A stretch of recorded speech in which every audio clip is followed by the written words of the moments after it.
Yeni media sənəti haqqında danışacağıq.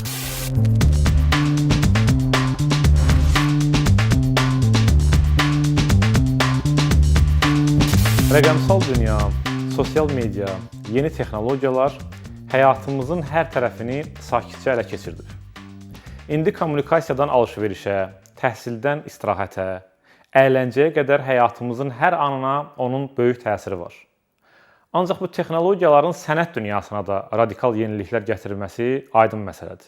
Artıq sənət təkcə kağızın, tablonun üzərində çəkmək, yazmaq, mərməri yonmaq deyil.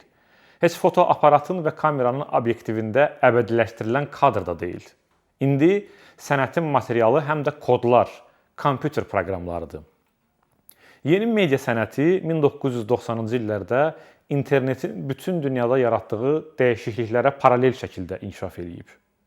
Bu gün onun xeyli radikal, bənzərsiz alt qrupu, şaxəsi var. Məsələn, bu alt qruplardan biri bioartdır, yəni bioloji sənət. Burada radikal bir fikir var. Sənətin materialı yaşayan bioloji orqanizmlər də ola bilər.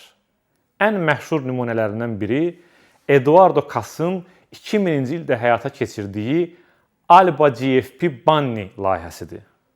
Bu layihədə bir meduzadan götürülmüş yaşıl floresan proteini bir albino dovşanının genomu ilə birləşdirildi və nəticədə qaranlıqda parıldayan, yaşıllaşan canlı bir dovşan yarandı. Sonrasında baş verənlər də maraqlıdır. Kass geni dəyişdirilmiş dovşanı sərgidən sonra evinə aparmaq istədi. Ancaq əməliyyatı həyata keçirən, yerinə yetirən genetik firma buna icazə vermədi. Sənətçi ideyanın müəllifi kimi canlı sənət əsəri saydığı dovşanı qapalı məkandan, laboratoriyadan xilas eləmək üçün aksiyaya başladı və ictimai bir performansa çevrildi bu aksiya.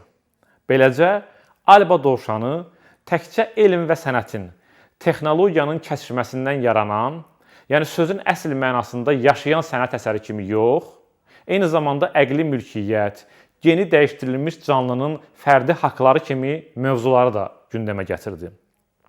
Yeni media sənəti beyin-kompüter əlaqəsi kimi yeni dövrün yüksək texnologiyasını da əsər yaratmaq üçün vasitəyə çevirir. Sənətçi Maurice Benayunun Beyin Fabriki adlı installyasiyası bu istiqamətin ən bənzərsiz nümunələrindən biridir. Bu interaktiv installyasiyada iştirakçıların başlarına beyin dalğalarını dataya çevirən cihazlar taxılır və onlara deyilir ki, sevgi, azadlıq kimi mücərrəd anlayışları düşünün. Sonra bu datalar 3D printerə ötürülərək hər iştirakçıya xas olan xüsusi, fiziki bir heykəl yaradılır. Düşüncə maddi formaya düşür, mücərrəd olan konkretləşir. Türkiyədə yeni media sənətinin dünyaca tanınmış nümayəndəsi Rəfiq Anadoldur.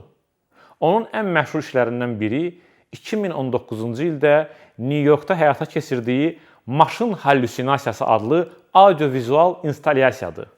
Bu layihədə sənətçi 300 milyondan artıq foto və 113 milyondan artıq datadan istifadə edərək şəhərin ruhuna daxil olmağa çalışıb.